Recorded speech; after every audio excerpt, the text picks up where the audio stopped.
ആദരണീയരെ, പ്രിയപ്പെട്ടവരെ, എല്ലാവർക്കും നമസ്കാരം. വളരെ വൈകിയാണ് ഇവിടെ നിൽക്കുന്നത് എന്നറിയാം. പറയാനുള്ള ഏതാണ്ട് എല്ലാ കാര്യങ്ങളും ഇവിടെ പറഞ്ഞും കഴിഞ്ഞു. എങ്കിലും ഇവിടെ ചുറ്റും കൂടിയിരിക്കുന്ന കുഞ്ഞു മക്കൾ, അവരാണ് എൻ്റെ പ്രതീക്ഷ, അവരാണ് ആശാൻ്റെയും പ്രതീക്ഷ എന്ന് ആദ്യം ഞാൻ പറയട്ടെ.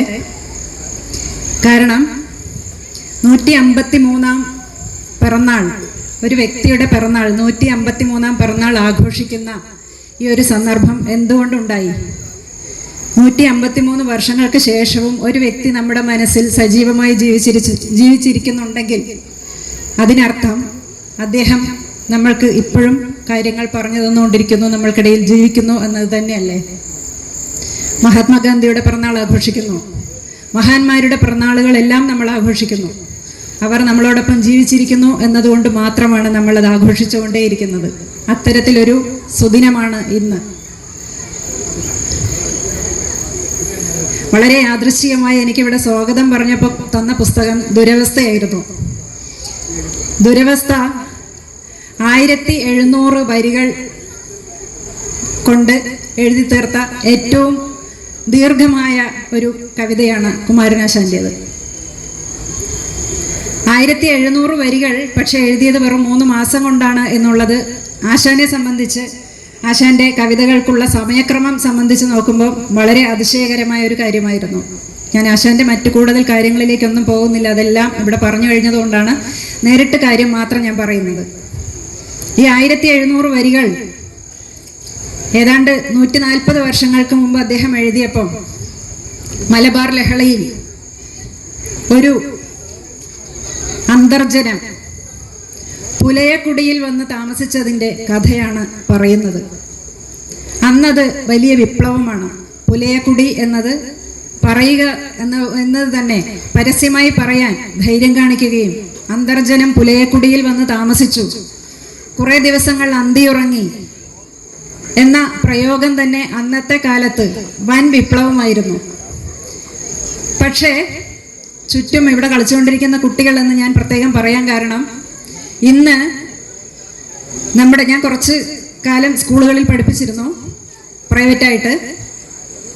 ഒരു സ്കൂളിൽ പഠിപ്പിക്കുന്ന സമയത്താണ് പറയിപെറ്റ പന്തിരുകുലം എന്നൊരു കഥയെക്കുറിച്ച് ഞാൻ പറയാം എന്ന് പറഞ്ഞപ്പം അവിടെ ഇരുന്നൊരു കുട്ടി, 4-ാം ക്ലാസ്സുകാരനായ ഒരു കുട്ടി എന്നോട് ചോദിച്ചു, ആരാണ് പറയി? എന്താണ് പറയി? ആ വാക്കിൻ്റെ അർത്ഥം എന്താണ്? അവരുടെ പേരാണോ പറയി? അപ്പൊ അല്ല മോനെ, അത് പേരല്ല, ഒരു ജാതി പേരാണ്. പറയി എന്നതൊരു ജാതി പേരാണ്. അതെന്താ അങ്ങനെ പറയുന്നത്? വരരുചി എന്ന പണ്ഡിതനായ ഒരാൾക്ക് താഴ്ന്ന ജാതിയിൽപ്പെട്ട ഒരു സ്ത്രീയെ വിവാഹം കഴിക്കേണ്ടി വരും എന്നതുകൊണ്ട്. അപ്പോൾ ആ കുട്ടി എണീറ്റ് നിന്ന് എൻ്റെ അടുത്ത് പറഞ്ഞു, മതി നിർത്ത് ടീച്ചറെ, എന്താ പറ്റിയതെന്ന് ചോദിച്ചു. പറയുന്നത്, അദ്ദേഹം എങ്ങനെ പണ്ഡിതനാവും? പണ്ഡിതനായ ഒരു സ്ത്രീ, പണ്ഡിതനായ ഒരു പുരുഷൻ താഴ്ന്ന ജാതിയിൽപ്പെട്ട സ്ത്രീയെ, ആ ജാതി എന്നത് ആ കുട്ടിയുടെ മനസ്സിൽ, ഒരു 4-ാം ക്ലാസ്സുകാരനായ കുട്ടിയുടെ മനസ്സിൽ എത്രത്തോളം ആഴത്തിലുണ്ട് ഈ കാലഘട്ടത്തിൽ എന്ന് ഓർമ്മിക്കാനാണ് ഞാൻ പറയുന്നത്. പറയി എന്നതൊരു ജാതിയാണെന്ന് പറഞ്ഞു കൊടുക്കേണ്ടി വന്നു. പക്ഷേ പുലയക്കുടിയിൽ അന്തിയുറങ്ങിയ അന്തർജനത്തെക്കുറിച്ച് പറഞ്ഞ കുമാരനാശാൻ അന്ന് പുലയക്കുടി എന്താണെന്ന് ആർക്കും വിശദീകരിച്ചു കൊടുക്കേണ്ട കാര്യമില്ലായിരുന്നു. കാരണം ആളെ വിശേഷിപ്പിക്കുന്നത് തന്നെ പുലയൻ എന്നും പറയനെന്നുമാണ്. ആ ഒരു കാലത്തിൽ നിന്നും നമ്മൾ ഒരുപാട് ദൂരം മാറി, ഒരുപാട് വളർന്നു. നവോത്ഥാന പ്രസ്ഥാനങ്ങൾ നമ്മുടെയൊക്കെ ചിന്താധാരകളിൽ ഒരുപാട് വലിയ മാറ്റങ്ങൾ സംഭവിപ്പിച്ചിട്ടുണ്ട്.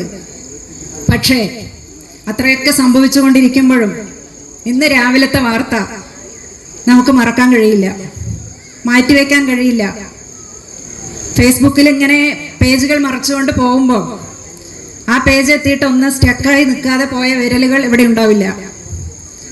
ഇപ്പോഴും ജാതീയ അധിക്ഷേപം നടന്നുകൊണ്ടിരിക്കുന്ന ഈ ഒരു കാലത്താണ് 153-ാം വയസ്സ് നമ്മളിപ്പോഴും ആചരിക്കേണ്ടി വരുന്നത് എന്നുള്ളത് ഖേദകരമാണ്. 80-85% മനുഷ്യരുടെ മസ്തിഷ്കങ്ങളിൽ ജാതി ചിന്ത മാറിയിട്ടുണ്ട് എന്ന് നമ്മൾ ഘോരഘോരം പറയുമ്പോഴും അതിനുവേണ്ടി നടന്ന നവോത്ഥാന സമരങ്ങൾ ചെറുതല്ല എന്ന് ബോധ്യമുള്ളവരാണ് ഇവിടെ ഇരിക്കുന്നതിൽ ഏറെ പേരും. എങ്കിലും ഇപ്പോഴും നമ്മുടെ ചിന്തകൾ ആത്യന്തികമായി ഉള്ളിൻ്റെ ഉള്ളിൽ നായരെന്നും നമ്പൂതിരി എന്നും വർമ്മയെന്നും ബ്രാഹ്മണൻ എന്നും പറയുന്ന സമയത്ത് കിട്ടുന്ന ഒരു ആത്മസംതൃപ്തി അത് നമ്മുടെ മക്കൾക്കില്ല എന്നുള്ളതാണ് ഏറെ പ്രതീക്ഷ. അവർ വളരെ ഫോർവേഡാണ്. കറുത്ത കുട്ടിയെന്നോ വെളുത്ത കുട്ടിയെന്നോ മെലിഞ്ഞ കുട്ടിയെന്നോ തടിച്ച കുട്ടിയെന്നോ ജാതിയിൽ താഴ്ന്നവനെന്നോ സമ്പത്തിൽ ഉയർന്നവനെന്നോ ഒരു വിശേഷണം ഒരു അധ്യാപികയ്ക്കും ഇന്ന് ക്ലാസ്സിൽ പറയാൻ കഴിയില്ല. ഇവിടെ അധ്യാപകരുണ്ട്, ഉമ്മ ടീച്ചർ ഇരിക്കുന്നുണ്ട്, വിനോദ് വൈശാഖി മാഷ് ഇരിക്കുന്നുണ്ട്. ക്ലാസ് മുറിയിൽ കുട്ടികൾക്ക് മുന്നിൽ നിൽക്കുന്നവരാണ്. ഒരു കുട്ടിയുടെ മുന്നിലും ഒരു കുട്ടിയുടെ ശരീരത്തെ വെച്ചുകൊണ്ട് അടയാളം പറഞ്ഞാൽ ആ നിമിഷം ടീച്ചർ ക്ലാസ്സിൽ നിന്നും ഇറങ്ങിപ്പോകേണ്ട ഒരു കാലത്തിലൂടെയാണ് നമ്മൾ സഞ്ചരിക്കുന്നത്. ഇനിയെങ്കിലും നമ്മൾക്ക് ഈ ചിന്തകൾ നമ്മൾക്ക് മാറ്റിയേ പറ്റുള്ളൂ. നമ്മുടെ വളർന്നു വരുന്ന ജനറേഷൻ അത് മാറിക്കഴിഞ്ഞു. അവർക്കത് ഊഹിക്കാൻ പോലും പറ്റില്ല. താഴ്ന്ന ജാതിയിൽപ്പെട്ട ഒരു കുട്ടിയുടെ വീട്ടിലേക്ക് നീ പോകണ്ട എന്ന് അച്ഛനും അമ്മയോ പറയുകയാണെങ്കിൽ അച്ഛനെയും അമ്മയും ബഹിഷ്കരിച്ച് പോകാൻ നമ്മുടെ മക്കൾ ഇന്ന് തയ്യാറാണ്. അതുകൊണ്ട് കുട്ടികളോളം വളരാൻ ഈ ഒരു സന്ധ്യാസമയം നിങ്ങളുടെ ചിന്തയിലേക്ക് ഒരു ചെറിയ പ്രകാശമെങ്കിലും കുമാരനാശാനിലൂടെ ഉണ്ടാവട്ടെ എന്ന് മാത്രം ആശംസിച്ചുകൊണ്ട് നിർത്തുന്നു. നന്ദി.